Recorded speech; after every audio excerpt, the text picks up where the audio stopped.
بسم الله الرحمن الرحيم. الرحمن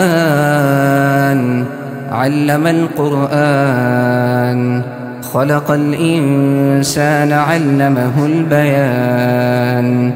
الشمس والقمر بحسبان، والنجم والشجر يسجدان. والسماء رفعها ووضع الميزان، ألا تطغوا في الميزان، وأقيموا الوزن بالقسط ولا تخسروا الميزان. والأرض وضعها للأنام، فيها فاكهة والنخل ذات الأكمام، والحب ذو العصف والريحان. فبأي آلاء ربكما تكذبان؟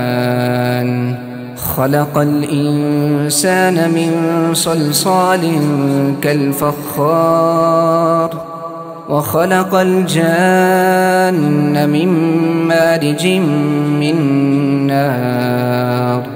فبأي آلاء ربكما تكذبان؟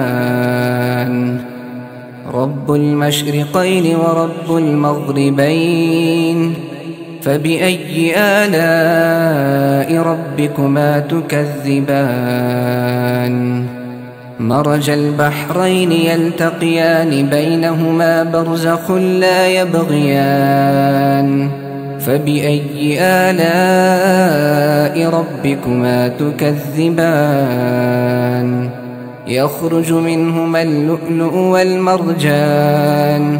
فبأي آلاء ربكما تكذبان؟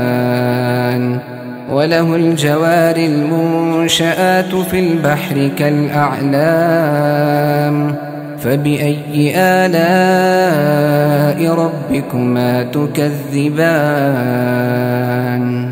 كل من عليها فان، ويبقى وجه ربك ذو الجلال والإكرام.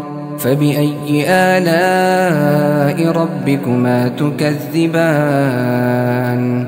يسأله من في السماوات والأرض، كل يوم هو في شأن. فبأي آلاء ربكما تكذبان؟ سنفرغ لكم أيها الثقلان. فبأي آلاء ربكما تكذبان؟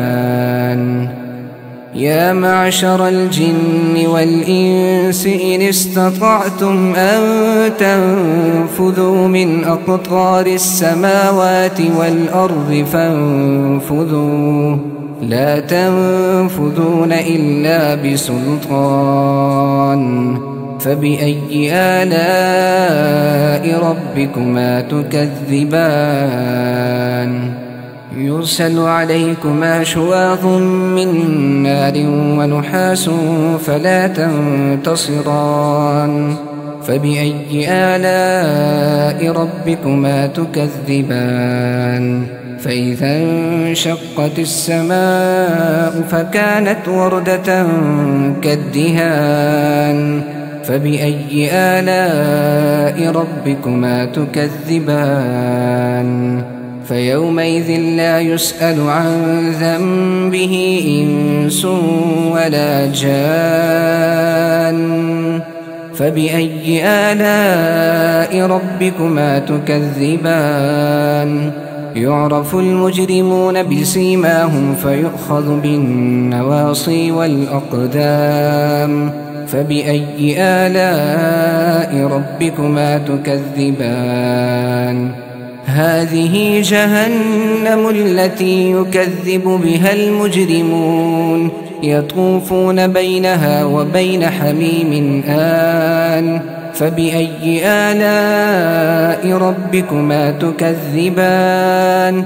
ولمن خاف مقام ربه جنتان.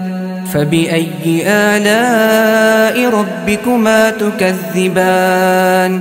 ذواتا أفنان.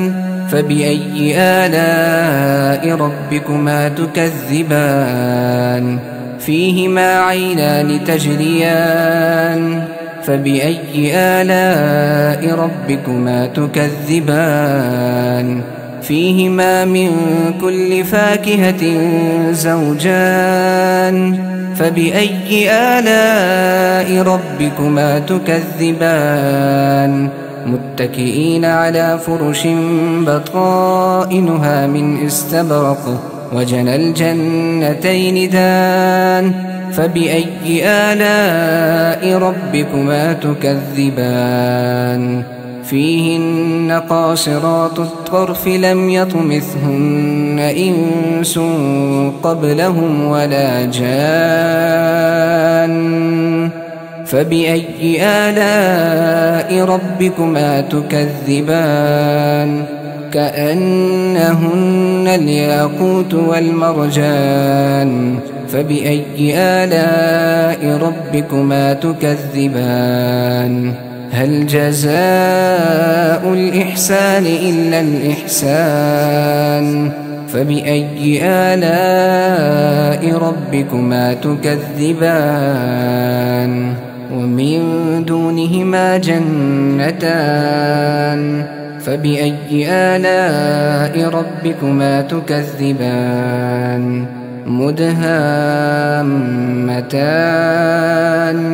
فبأي آلاء ربكما تكذبان فيهما عينان نضاختان فبأي آلاء ربكما تكذبان فيهما فاكهة ونخل ورمان فبأي آلاء ربكما تكذبان فيهن خيرات حسان فبأي آلاء ربكما تكذبان حور مقصورات في الخيام فبأي آلاء ربكما تكذبان لم يطمثهن إنس قبلهم ولا جان